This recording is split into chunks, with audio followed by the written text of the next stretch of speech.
Clear moonlit skies tonight, according to the WVTT Severe Weather Action Team. We're looking at a low temperature dipping down to 49 degrees. Alexi was outside last night, nearly a full moon. Oh, really? Absolutely. I think that Friday we're going to see some warm temperatures. So that's right, about 90 degrees Friday, and the wind kicks up a little bit. We'll have full weather details coming up as the 6 o'clock report continues here on WVTT. WVTT's World News Roundup. An Israeli judge says an American activist crushed to death by an Israeli army bulldozer chose to put herself in danger, and the judge ruled the state wasn't responsible for Rachel Corrie's death. Corrie was run over while protesting the demolition of Palestinian homes in Gaza back in 2003. But as CNN's Fred Pleitgen reports, Corrie's family is rejecting the court's ruling.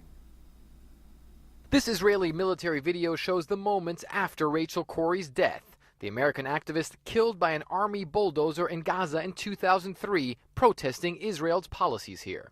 These photos show the moments before she was killed. Now, 9 years after her death, an Israeli court has ruled it an accident. A decision that shocked her parents, who'd brought a civil claim for negligence against the Israeli Ministry of Defense. I guess I'm not really that surprised, but I'm pretty appalled. It's almost as if the state's attorney had written it. So they sided with the state attorney despite all of the proof, all the witnesses that not only we had, but their own witnesses, I think, made a strong case against them.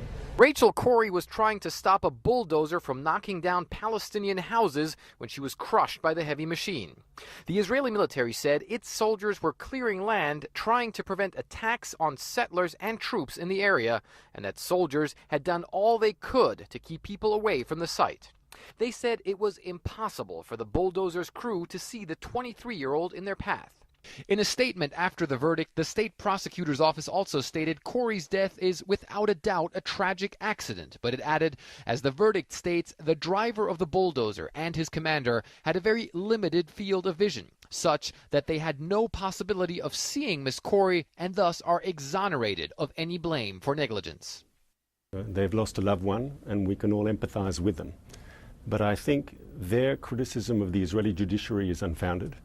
The Israeli judiciary is known for its independence, which they fiercely guard. And the whole idea that this was not a serious procedure is simply non-factual. After her death, Rachel Corrie became an icon for the Palestinian resistance movement. And every year, there's a memorial soccer game for her in Gaza. Sami Nasrallah is the man whose house Rachel Corrie was trying to shield when she was killed. When she saw the bulldozer coming toward my house, she stood in front of it, defending my house with her body without a weapon or anything.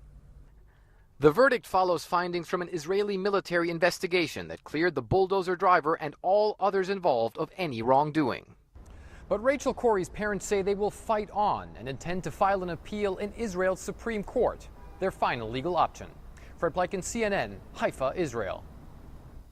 Hurricane Isaac has made landfall and is slow moving over the Gulf states, bringing rain, wind, and flooding. George Howell has the latest on conditions in Gulfport, Mississippi. Hurricane Isaac came ashore Tuesday night, the center of the storm moving over Plaquemines Parish, Louisiana. It brought torrential rainfall and sustained winds of 80 miles per hour.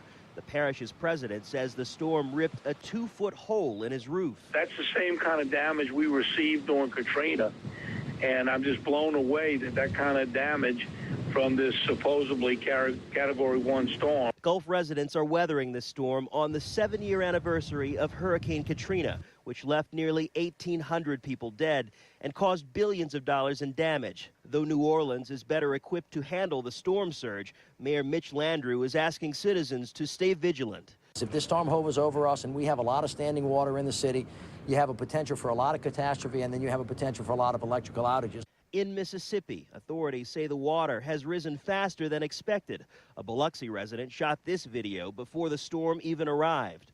It is unbelievable that this water is up so high, and it really hadn't even rained here yet. Isaac is moving slowly, which means some Gulf residents could be experiencing hurricane or tropical storm conditions for a day or longer.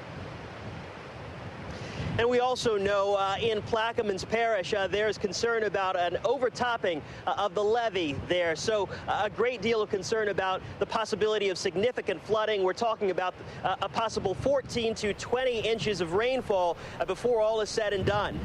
In Gulfport, Mississippi, I'm George Howell reporting. Social networking had a presence back in 2008, but nothing like the 2012 elections. Facebook is just one platform driving the social conversation.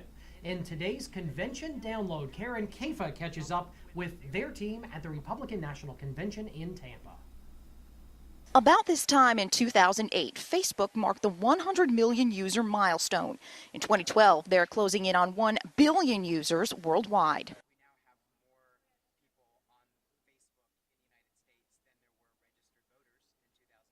In the 4 years in between, they've become a place for sharing, discussion, and making statements. So it's no surprise they have a presence at both 2012 national political conventions.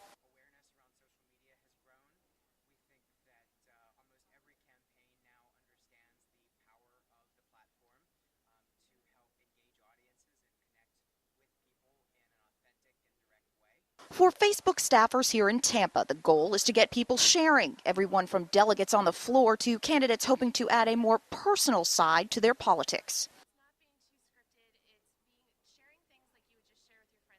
Facebook has a dedicated U.S. politics hub and recently unveiled the I'm Voting app with CNN, where friends can see who stands where on the issues, among other things, and how the political landscape is shaping up. I'm Karen Kafa in Tampa, and that's your convention download. In sports, some bad tempers by some buccos. WVTT's Derek Smith has sports next here on News Channel 25 WVTT.